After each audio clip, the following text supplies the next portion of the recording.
नमस्कार प्यारे दर्शकों, मैं आपका ज्योतिष मित्र आदित्य द्विवेदी। अगर आप अपनी कुंडली का परामर्श चाहते हैं, अपने प्रश्नों के उत्तर चाहते हैं, समस्याओं का समाधान चाहते हैं, खराब ग्रह दशाओं के उपाय जानना चाहते हैं, कुंडली मिलान करवाना चाहते हैं या किसी शुभ मुहूर्त के बारे में जानकारी लेना चाहते हैं, तो आप हमारे नंबर पर हमें कॉल कर सकते हैं या व्हाट्सएप मैसेज कर सकते हैं। जन्म कुंडली विश्लेषण में 25 सितंबर 2006 18:12 नई दिल्ली की कुंडली है। अभी ये 2006 की कुंडली है, कोई स्पेसिफिक क्वेश्चन नहीं है। पूर्ण रूप से कैरियर के बारे में, शादी के बारे में, कैसा रहेगा, क्या रिजल्ट कुंडली का है, अच्छा बुरा, यही हमें विश्लेषण करना है। और एक सवाल है कि क्या छोटे भाई बहन का योग बन पा रहा है कि नहीं बन पा रहा है। सबसे पहले ग्रह स्पष्ट देखिए, लगन मीन है, बृहस्पति का लगन है, 8 अंश का है, उत्तरा भाद्रपद नक्षत्र है, शनि का नक्षत्र है लगन में। सूर्य बैठा है कन्या राशि पे, 8 अंश का, उत्तरा फाल्गुनी नक्षत्र है, सूर्य का नक्षत्र है। चंद्रमा तुला राशि में है, यानी इनकी तुला राशि है, 11 अंश का चंद्रमा है, स्वाति नक्षत्र में है राहु के। मंगल अस्त है कन्या राशि में, 17 डिग्री का है, चंद्रमा के नक्षत्र में है। बुध कन्या राशि में है, यानी उच्च का है, 26 अंश का है, चित्रा नक्षत्र में है, मंगल का नक्षत्र है। गुरु तुला में है, यानी गुरु और मंगल की युति है, 23 डिग्री का है, विशाखा नक्षत्र में है, गुरु का नक्षत्र। शुक्र इनका सिंह राशि में है, 29 अंश का है, उत्तरा फाल्गुनी नक्षत्र में है, सूर्य का नक्षत्र है।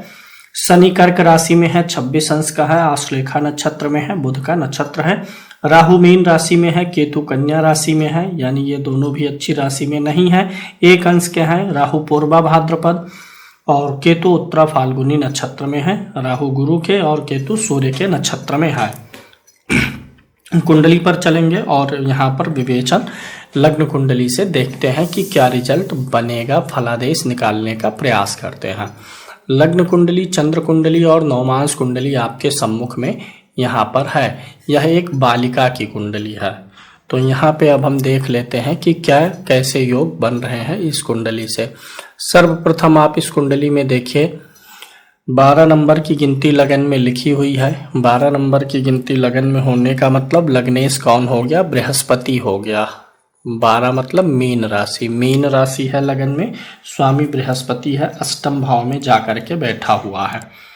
और ये बृहस्पति अष्टम में जाकर के पंचमेश चंद्रमा के साथ बैठा है, यानी बृहस्पति और चंद्रमा इस कुंडली के लिए कारक ग्रह होते हैं। और तीसरा कारक कौन होता है, मंगल होता है। तो कारक ग्रह है, तो ये दोनों ग्रह एक साथ होकर के गज केसरी नाम का योग बना रहे हैं।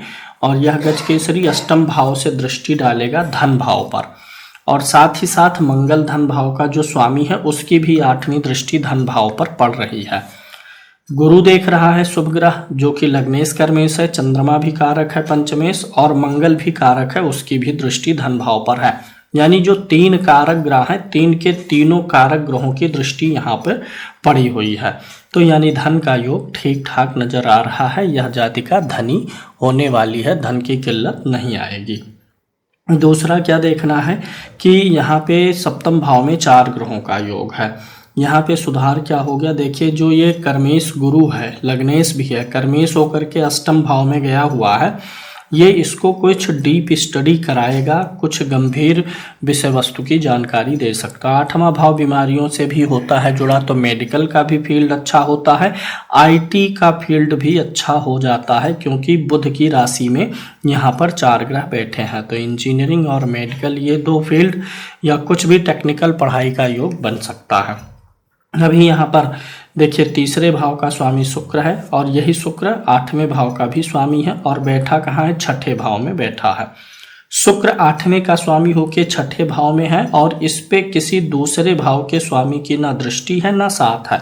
तो शुक्र के माध्यम से यहाँ पर विपरीत राजयोग भी बन रहा है, विपरीत राजयोग शुक्र ने बना दिया है। विपरीत मतलब स्ट्रगल, फिर सफलता, मतलब आसानी से सफलता नहीं मिलता है, जीवन को तगड़ा अनुभव देने के बाद यह सफलता देता है। तो विपरीत राजयोग यहाँ पे बना। अब यहाँ पर अगर हम शनि को देखें जो पंचम भाव में बैठा है, द्वादश भाव और एकादश भाव का स्वामी होकर के चंद्रमा की राशि में ये शनि महाराज बैठे हुए हैं, शुभ ग्रह की राशि में है। ठीक है, शनि गड़बड़ नहीं है, संतान आदि की कोई बाधा नहीं उत्पन्न करेंगे।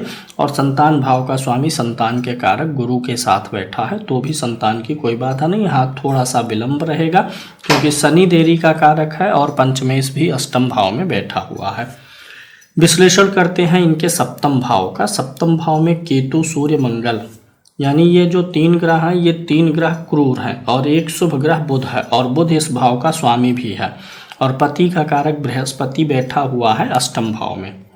अब यहाँ पर देखेंगे तो कुंडली मांगलिक हो गई क्योंकि मंगल तो है ही, साथ में 2 और क्रूर ग्रह हैं। मंगल अस्त है लेकिन फिर भी मांगलिक का प्रभाव रहेगा क्योंकि यहाँ पे मंगल के साथ में 2 क्रूर ग्रह बैठे हुए हैं।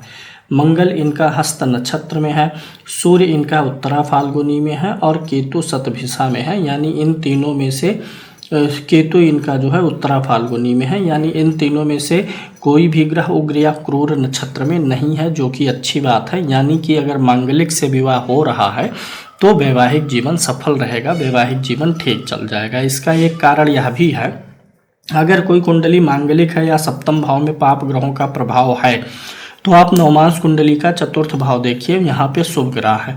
नवमांश कुंडली के चतुर्थ में शुभ ग्रह है, इसलिए अगर मांगलिक से विवाह हो रहा है तो वैवाहिक जीवन में कोई दिक्कत नहीं आने वाली है।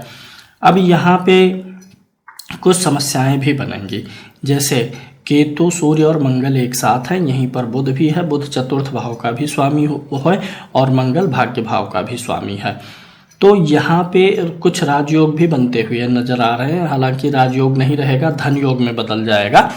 कारण क्या है कि यहाँ पे खष्टेश सूर्य भी है, तो ये जो त्रिकोण का स्वामी मंगल है और केंद्र का स्वामी बुध है, इसकी युति जो है मंगल और बुध की युति यहाँ पे धन योग बना देगी। अब इनका जो दाम्पत्य रहेगा, जिससे इनका विवाह होगा, उनका स्वभाव थोड़ा सा उग्र रहेगा क्योंकि सप्तम में सूर्य और केतु मंगल बैठे हुए हैं। हालांकि सप्तम भाव में भाग्य का स्वामी है, चतुर्थेश भी है, तो भाग्योदय भी विवाह के बाद ही होगा। भाग्य का स्वामी विवाह में है तो भाग्योदय विवाह के बाद होने वाला है और विवाह के बाद काफ़ी चीज़ें इनके जीवन में परिवर्तित होंगी। जैसे कि विवाह के बाद इनके जीवन में पहले विवाह के 18 महीने, जब भी विवाह होगा तो उसके 18 महीने तक इनके पति के स्वास्थ्य में गड़बड़ी आएगी। कारण क्या है कि बुध नवमांश कुंडली में किसकी राशि में बैठा है? सूर्य के, और वह सूर्य सप्तम भाव में बैठा है खष्टेश होकर के, यानी विवाह के बाद इनके जिससे विवाह होगा उसके 18 महीने तक स्वास्थ्य में गड़बड़ी रहेगी। हालांकि और कोई दिक्कत नहीं है, स्वास्थ्य की गड़बड़ी 18 महीने तक रहेगी।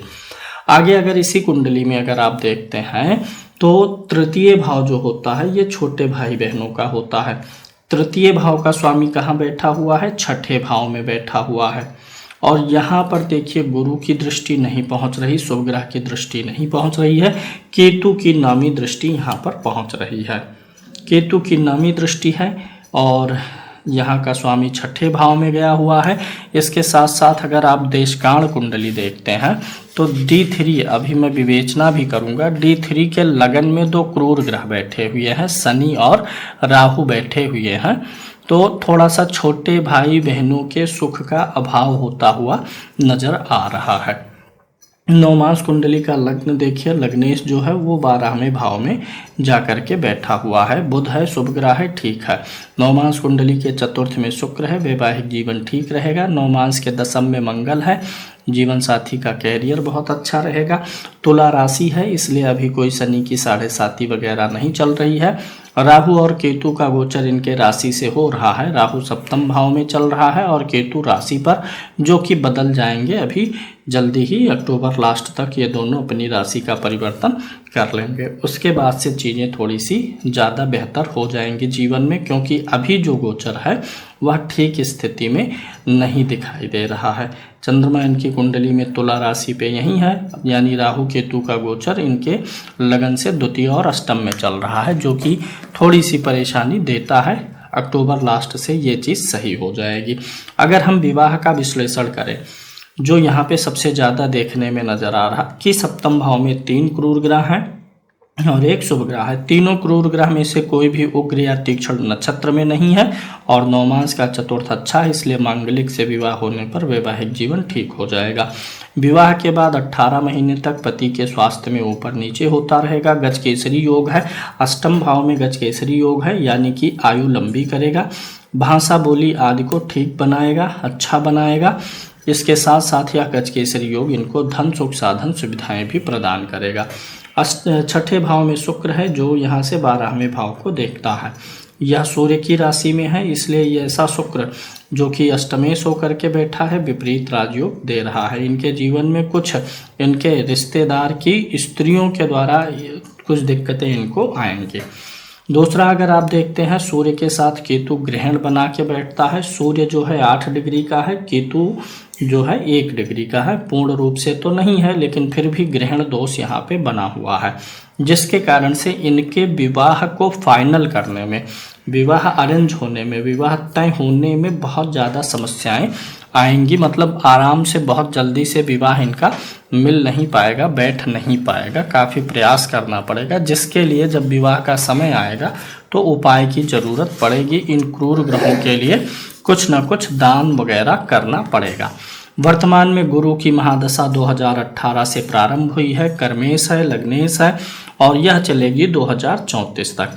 अभी जो है गुरु में बुध की अंतर्दशा चल रही है। गुरु से बुध 12वें भाव में बैठा हुआ है। गुरु की महादशा में बुध, सूर्य, मंगल इन सब की अंतर्दशाएं बहुत ज़्यादा अच्छा प्रभाव नहीं बनाएंगी, क्योंकि ये सब गुरु से, ये चारों ग्रह 12 में बैठे हुए हैं। लेकिन फिर भी गुरु में बुध जो है दशम से दशम का स्वामी हो गया और गुरु दशम का है, तो कैरियर इनका गुरु की दशा में सेट हो जाएगा। कैरियर को लेकर के चिंता नहीं है, लेकिन उस कैरियर के माध्यम से बड़ा धन आएगा शनि की महादशा में, क्योंकि शनि लाभ भाव का भी स्वामी है और लाभ भाव को देख भी रहा है और शनि महाराज कुंडली में बुध की राशि में बैठे हैं। यानी क्या है कि बुध जो है कुंडली का सप्तमेश है और चतुर्थेश है। शनि की महादशा 2034 से 53 तक इनको भूमि, भवन, वाहन, घर वगैरह का सुख दे देगी। 2037 से 2039 के बीच में इनको अपने बल पे कुछ जगह जमीन या घर मकान वगैरह की बहुत अच्छी प्राप्ति होने वाली है। सप्तमेश इनकी कुंडली में बुध है, इसलिए विवाह का योग, अभी बुध की अंतर्दशा प्रारंभ भी है, मार्च 2025 तक चलेगी, लेकिन अभी उम्र विवाह की नहीं है, इसलिए इनका विवाह जो हो सकता है आगे की अंतर्दशाओं में होने वाला है। इनके जो विवाह का योग बनेगा वो बनेगा गुरु में राहु की अंतर्दशा में। गुरु चूंकि विवाह का नैसर्गिक कारक है और राहु सप्तम भाव को देख भी रहा है और यह राहु जो है गुरु के नक्षत्र में भी है, तो विवाह का योग इनका 2032 और 33 में बनता हुआ नजर आ रहा है। 2032-33 के आसपास में इनका विवाह होने का योग बनेगा, यानी कि जब इनकी उम्र लगभग 26 साल बीतते बीतते और 27 साल की उम्र शुरू होते होते विवाह का योग बनेगा।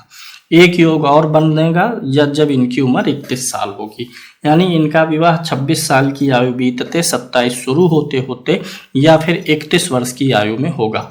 31 वर्ष को भी क्यों प्राथमिकता दी जा रही है? क्योंकि सप्तम में 3 क्रूर ग्रह हैं, इसलिए थोड़ा लेट मैरिज का भी योग यहाँ पे बनेगा। लेकिन अगर उपाय कर दिया जाएगा तो गुरु और चंद्रमा जो कि द्वितीय भाव पे शुभ दृष्टि डाल रहे हैं, तो जल्दी भी विवाह 26-27 साल की उम्र में भी योग बन जाएगा। नवमास कुंडली का लगन ठीक है, लग्नेश ठीक है, इसलिए जीवन साथी का चरित्र वगैरह ठीक रहेगा, चरित्र आदि से कोई परेशानी नहीं रहने वाली है। अगर इनके लिए कुछ हम प्रेडिक्ट करें कुछ शारीरिक दिक्कत की, तो ये जो सूर्य, केतु और मंगल ये 3 एक साथ बैठे हुए हैं, ये इनको आगे चल के थोड़ा सा यूट्रस वगैरह में भविष्य में कुछ छोटी मोटी समस्याएं दे सकते हैं। राहु लगन में नीच का बैठा है, टेम्पर वगैरह थोड़ा सा कभी कभी बिगाड़ता है। इनकी देशकाल कुंडली पे चलते हैं और वहां से देखते हैं देशकाल कुंडली में क्या योग बन रहे हैं। D3 में देखेंगे तो लगन मीन लगन ही है, राहु शनि बैठा हुआ है लगन में और यहाँ पर जो है लग्नेश गुरु चतुर्थ भाव में गया हुआ है। मेहनत और परिश्रम करने वाली कुंडली है, लेकिन यहाँ पर जो तीसरे में बुध बैठा है यह बताता है कि चीजें सहज ही प्राप्त हो जाएंगी, बहुत अत्यधिक मेहनत और परिश्रम नहीं करना पड़ेगा।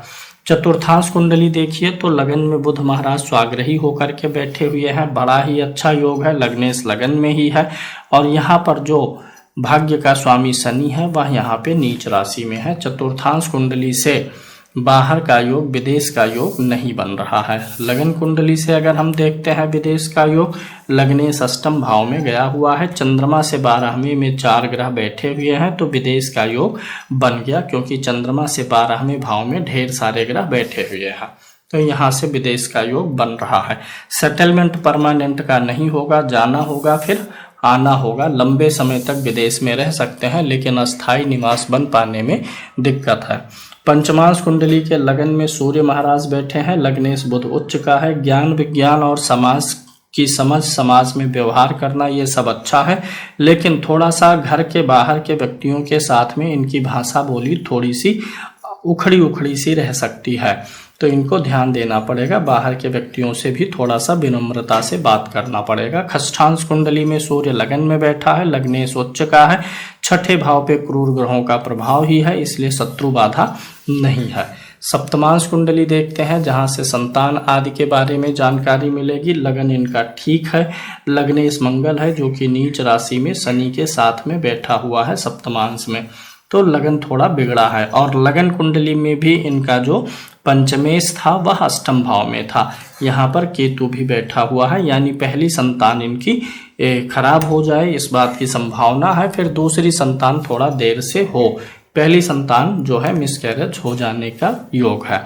अष्टमांश कुंडली से आयु आदि देखेंगे, लगन में सूर्य और गुरु बैठे हैं, लग्नेश दसम भाव में अच्छी स्थिति में है, शनि की अष्टम भाव पर दृष्टि है, आयु लंबी है, आयु अच्छी है। कभी कभी सिर और माइग्रेन या सिर में ऐसे फील होगा कि जैसे सिर गरम गरम सा है, भारीपन सा है, ऐसा योग बनेगा। नौमांश कुंडली को मैंने ऑलरेडी बता दिया है, लेकिन फिर भी एक बार देखिए, लगन ठीक है, लगन में क्रूर ग्रह नहीं है और चतुर्थ में शुभ ग्रह बैठा हुआ है, इसलिए मांगलिक से विवाह होने के केस में वैवाहिक जीवन में कोई दिक्कत नहीं आएगी और मांगलिक लड़का भी मिल जाए इस बात की संभावना बनी हुई है। दसमांश कुंडली देखते हैं, दसमांश कुंडली के लगन में 2 शुभ ग्रह बैठे हुए हैं, बहुत अच्छी बात है। लग्नेश लाभ भाव में शनि बैठा हुआ है, दसम भाव में मंगल बैठा हुआ है। अब ये दसम भाव में सूर्य हो या मंगल हो, दशमेश जो है शुक्र वह भी स्वाग्रही होके बैठा हुआ है, लगन भी शुभ है, इनकी जो जॉब वगैरह रहेगी वो बहुत शांतिपूर्ण तरीके से चलेगी। और यहाँ पर लगन में 2 चर राशि के ग्रह हैं, यहाँ भी चर ग्रह हैं, यानी कि बाद में जो फाइनल सेटलमेंट इनके कैरियर का होगा वह इनका अपना स्वयं का कोई काम हो सकता है, स्वयं का कारोबार होगा, उसी में इनका फाइनल सेटलमेंट बनेगा। और वैसे भी जब आप लग्न कुंडली देखते हैं तो लग्न कुंडली देखने से दसम भाव में देखिए कोई भी ग्रह नहीं है, दशमेश अष्टम में है, जबकि सप्तम ज़्यादा मजबूत है। अगर दसम से सप्तम ज़्यादा मजबूत हो तो व्यक्ति जो है नौकरी के बजाय स्वयं का ही काम खड़ा कर लेता है, तो यहाँ से भी स्वयं के काम का योग बन रहा है। विवाह आदि के बाद में ये स्वयं के ही कारोबार पर ध्यान देने वाली है। एकादशांश कुंडली देखिए, लगन में बुध बैठा है, लग्नेश की लगन पर दृष्टि है और एकादश भाव में गुरु है, यानी सारी इच्छाएं मनोकामनाएं पूरी होंगी, जीवन में स्थान परिवर्तन कई बार होगा। द्वादशांश कुंडली से माता पिता के सुख को देखेंगे, लगन ठीक है, लग्नेश गुरु के साथ है, तो यह पिता के सुख को बढ़ाता है, माता का सुख भी अच्छा दिखाई दे रहा है, माता पिता के लिए यह कुंडली पूर्ण रूप से ठीक दिखाई दे रही है, यानी माता पिता का सुख, माता पिता से सहयोग आदि चीजें ठीक हैं। षोडशांश कुंडली से वाहन का सुख देखेंगे, लगन में सूर्य उच्च का बैठा है, लग्नेश छठे भाव में है, वाहन यानी लोन या ईएमआई पे रहेगा, लग्नेश ही जब छठे भाव में चला गया है। सूर्य उच्च का है, यानी इनके पास बड़ी गाड़ी रहेगी, यानी महंगी गाड़ी, उच्च स्तर की गाड़ी का योग है। बुध भी लाभ भाव में है, एक से अधिक वाहन का योग है। विषांश कुंडली से आध्यात्मिक उन्नति देखेंगे तो लगन में सूर्य और बुध बैठे हुए हैं। लग्नेश शनि स्वयं भाग्य भाव में यानी धर्म भाव में जाके बैठा हुआ है, तो आध्यात्मिक उन्नति रहेगी। भगवान शिव, देवी दुर्गा आदि में इनकी विशेष प्रीति रहेगी, यानी भगवान शिव और उनके कुल के प्रति इनकी विशेष श्रद्धा भावना रहने वाली है। अभी इनकी कुंडली से दशा का देखेंगे अगर, तो यहाँ देखिए गुरु की दशा 18 से 34 तक चल रही है। गुरु गज केसरी के साथ अष्टम भाव में है। थोड़ा सा जीवन शांतिपूर्ण तरीके से चलता रहेगा, कैरियर सेट होगा, लेकिन इच्छित परिणाम जीवन में प्राप्त होना शुरू होंगे 2034 से 2053 तक। फिर इधर बुध की दशा आएगी। बुध भी सप्तम भाव में स्वाग्रही है, लेकिन 3 क्रूर ग्रहों के साथ है, तो बुध की दशा में इनके तबीयत को एक बार तगड़ा झटका लगेगा। फिर आगे केतु आ जाएगा 2070 से 77 के बीच में। केतु भी ठीक ठाक जाएगा, हालांकि केतु सप्तम भाव में है, तो इस बीच में इनके जीवन साथी का कोई ऑपरेशन होगा केतु की दशा में। शुक्र की दशा इनके जीवन की आखिरी दशा हो जाएगी, क्योंकि शुक्र इनके लिए छठे भाव में बैठा हुआ है शुक्र, और शुक्र अष्टमेश भी हो जाता है, मारक भी है ऐसा शुक्र, इसलिए शुक्र की दशा आखिरी हो जाएगी इनके जीवन में। और ये मान के चलिए शुक्र में सूर्य, चंद्रमा, मंगल, राहु, यहीं पर इनके जीवन के लिए खतरे उत्पन्न होना शुरू हो जाएंगे। 84 तक इनकी नीट और क्लीन आयु रहेगी, उसके बाद कभी भी आयु समाप्त हो सकती है। वापस लग्न कुंडली पर चलेंगे और प्रयास करते हैं कि क्या रेमेडीज आदि इनके लिए उपयोगी रहेगा। एक तो सूर्य का जप हो जाए, केतु का जप हो जाए, राहु का, क्योंकि राहु केतु भी नीच के हैं, सूर्य के साथ ग्रहण बना के रखा हुआ है। स्टोन में इनको मूगा ना पहनाया जाए, विवाह के बाद ही मूगा पहने तो ही इनके लिए ठीक है। और भगवान शिव की उपासना करें, और कुछ ज़्यादा स्टोन की ज़रूरत नहीं दिखाई देती है। रुद्राक्ष इनको बृहस्पति की महादशा चल रही है, तो 5 मुखी का रुद्राक्ष और उसके लिए उसके साथ में 2 मुखी का रुद्राक्ष इनको पहन लेना चाहिए। तो इस कुंडली में विदेश यात्रा है, विदेश जाने का योग है। कैरियर जो है किसी जो है ऐसे फील्ड में रहेगा जहां पर डीप रिसर्च की ज़रूरत हो, ज्ञान की ज़रूरत हो। मेडिकल हो गया, कंप्यूटर साइंस, आईटी, इंटरनेट से जुड़ा हुआ हो गया। संतान में थोड़ी सी दिक्कत रहेगी, संतान होगी लेकिन पहली संतान का खराब हो जाना, क्योंकि यहाँ से 5वीं दृष्टि राहु की भी पड़ रही है, तो ये दिक्कत दिखाई दे रही है। छोटे भाई हो, इस बात का थोड़ा सा जो है छोटे भाई बहनों से सुख का अभाव दिख रहा है। और विवाह तय होने में थोड़ी सी देरी होगी। विवाह या तो 27 साल की उम्र में या 31 साल की उम्र में हो जाएगा। मांगलिक से विवाह करना है। धन सुख साधन इस कुंडली में बहुत अच्छे हैं। भाग्योदय और कर्मोदय दोनों इनका विवाह के बाद ही होगा। विपरीत राजयोग बना है, गजकेसरी योग इस कुंडली में बना हुआ है। अभी इनके सर्वाष्टक वर्ग को देखें तो लगन में 30 पॉइंट मिले हुए हैं। एवरेज पॉइंट कितने होते हैं 28, और लगन में कितना है 30। आयु और स्वास्थ्य को ये अच्छा करता है। धन भाव में 26 पॉइंट है, व्यय भाव में 24 पॉइंट है, लाभ में 28 है। होना क्या चाहिए कि धन भाव में जो पॉइंट्स है और लाभ भाव में जो पॉइंट्स हैं ये व्यय भाव से अधिक होना चाहिए। तो ऐसे में व्यक्ति के जीवन में कभी भी कोई आर्थिक संकट नहीं आता है। धन भाव में 26 है, यहाँ 24 है, यानी दोनों में अंतर है, धन भाव विजयी है। लाभ भाव में 28 है, व्यय में 24 है, यहाँ भी लाभ भाव विजयी है। यानी इतना धन इनके पास रहेगा कि अपनी सारी इच्छाएं मनोकामनाएं पूरी कर सके और धन की बचत भी कर सके, यानी खर्चे के बावजूद भी पैसे बच जाएंगे। तृतीय भाव में 31 पॉइंट है, यहाँ से तो थोड़ा सा अच्छा हुआ। तृतीय भाव से छोटे भाई बहन को देखते हैं। लग्न कुंडली से योग कमजोर है, यहाँ पर है अभी गुरु वृषभ राशि में जाने वाला है अप्रैल के बाद, तो 13 महीने के लिए रहेगा। तो उस समय में छोटे भाई बहन के आने का थोड़ा सा चांस है। माता पिता उस समय अगर और संतान चाहते हो तो प्रयास कर सकते हैं। चतुर्थ भाव में 33 पॉइंट है, यहाँ पर क्या है कि सुख और साधन बहुत अच्छा रहेगा। 33 पॉइंट मतलब घर अच्छा रहेगा, गाड़ी अच्छी रहेगी और सुखों का भोग करने का समय मिलेगा। संतान भाव में 36 पॉइंट है, यानी जो लगन से कमजोर निकला था थोड़ा सा और सप्तमान से, वो ये मेंटेन कर दिया, यानी निश्चित रूप से कह सकते हैं कि संतान का सुख होगा। पहली संतान में गड़बड़ी या कहीं आ सकती है, लेकिन अंततः संतान का सुख रहेगा।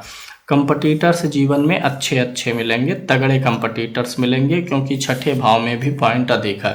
पति और पत्नी में पत्नी हावी रहेंगी, क्योंकि सप्तम भाव में 22 पॉइंट है, लगन में 30 पॉइंट है।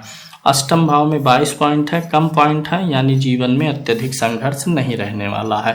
भाग्य थोड़ा एवरेज से कम साथ दे रहा है, कर्म थोड़ा अधिक करना पड़ रहा है, लाभ उस हिसाब से ठीक ठाक मिल जाएगा। अब जब भी जहाँ जहाँ 30 पॉइंट हैं, 30 या उससे अधिक, उस राशि में ग्रह का गोचर इनको ज़्यादा अच्छा फल देगा। जब भी आमतौर पे ज़्यादातर ग्रह इनके मीन राशि में गोचर करेंगे, वृषभ राशि में गोचर करेंगे, मिथुन राशि में ग्रहों का गोचर इनके लिए अच्छा रहेगा, कर्क राशि में ग्रहों का गोचर अच्छा रहेगा।